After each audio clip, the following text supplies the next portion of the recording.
Visualisieren Sie das Modell oder wählen Sie die Entitäten aus, denen Sie die usBIM zuordnen möchten.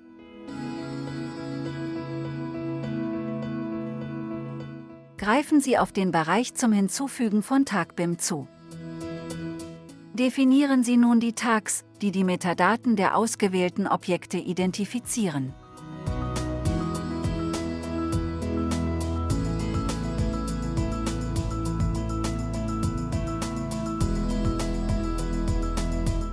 Zeigen Sie die den Objekten zugeordneten TagBIM an.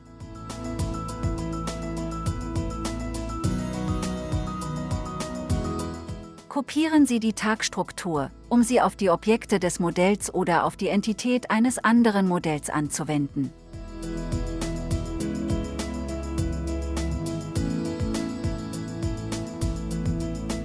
Ändern Sie den Wert eines Tags.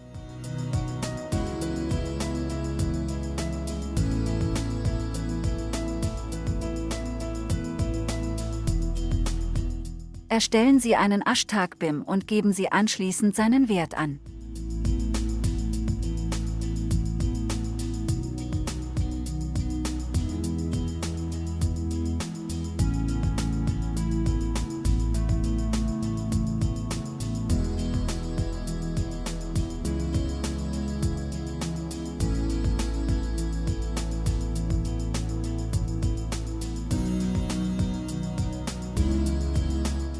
Wählen Sie die Modellobjekte mithilfe der zuvor zugewiesenen Tags aus.